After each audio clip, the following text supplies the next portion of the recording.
Photo நாங்கள் ஃபேஸ்புக்கில் போடுறோம். இந்த இடத்த பற்றி சொல்லுங்கள். இது வந்து இந்த மண்ணுக்குள்ள தாங்க பாலம் இருக்குது. இந்த தேதி பாருங்க, அப்படியே திருப்புங்க. இந்த தேதி பாருங்க, பாலம் தெரியுதா? மண்ணுக்குள்ள எங்கே தெரியுது அந்த போட்டு போதே? பாருங்க, அதுதான் ராமருடைய பாலம். இதுதான் ஸ்டார்ட். இங்கே தான் ஸ்டார்ட் ஆகுதா?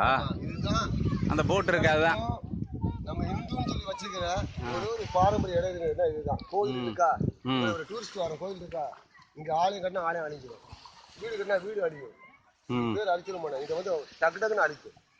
இந்த இடம் வந்து எப்போ கடல் வரும் எப்போ போகுது, அதனால வந்து இந்த பூர்வீக குறிச்சுமா ஸ்டார்ட் பண்ணக்கூடியதான் வச்சுக்கிறோம். டக்கு டக்குன்னு தூக்கி தோல் வச்சு ஓடுற மாதிரி வச்சுக்கிறோம். மீன் பிடிக்கிறதாங்க அந்த நீங்க எப்படி இங்கே தங்கிருக்கீங்களா? ஆமாண்ணே.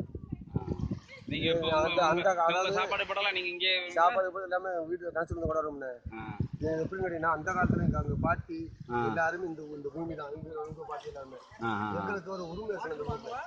அதாவது ஜம்ம பிறவிலுக்கு ஒரு உரிமை இருக்க முடியல. அதே மாதிரி ஒரு உரிமை இருக்காது, ராசவம்சம் மாதிரி ஒரு உரிமை. அந்த லாஸ்ட் இந்த கோயிலுக்குள்ள கோயில் தவறு வரைக்கும் தவிர யாரும் அனுமதியெல்லாம் மீன் பிடிக்கிறாரு. அப்படி மீன் பிடிச்சாலும் அந்த மீன் இதை பார்த்து கிடக்காது பாருங்க. மீன் கிடக்கூடாது. மீன் பிடிச்ச மாதிரியே தெரியல. நானும் சாப்பிடுவேன் தான், ஆனா மீனை இடத்த கூட சாப்பிடுவேன், பக்கத்துல சாப்பிடக்கூடாது. ஆமா, இந்த அடிச்சிருக்கேன். எப்படி துண்டு வச்சு மூடி வச்சுக்கிட்டு பாருங்க. திங்ஸ் அடிச்சாலும் தெரியாம தான் செய்யும். ஏன்னா இது வந்து காசு கேட்ட ஒரு பெரிய நகரம். இந்த புனிதத்தன்மையை நம்ம இந்து வம்சத்தை பண்ணவங்க கெடுத்துக்கூடாது. நாங்கள் மீனவர்னால இந்த இது பண்றோம்.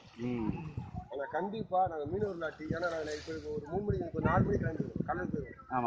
இந்த வந்த காலையில் 5 மணிக்கு வந்துட்டோம், 4 மணிக்கு நாங்கள் கடலுக்கு போயிடுவோம். அவ்வளோதான் எங்களுக்கு.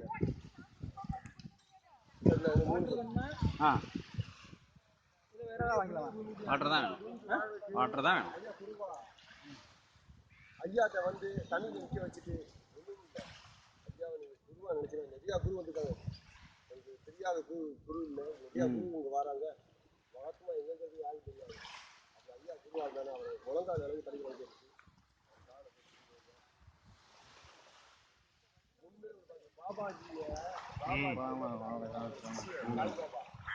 பாபாஜி உண்மையில பாபாஜி என்ன பண்ணாருன்னா வாந்தி எடுத்து கட்டி யாருக்குமே தெரியாது.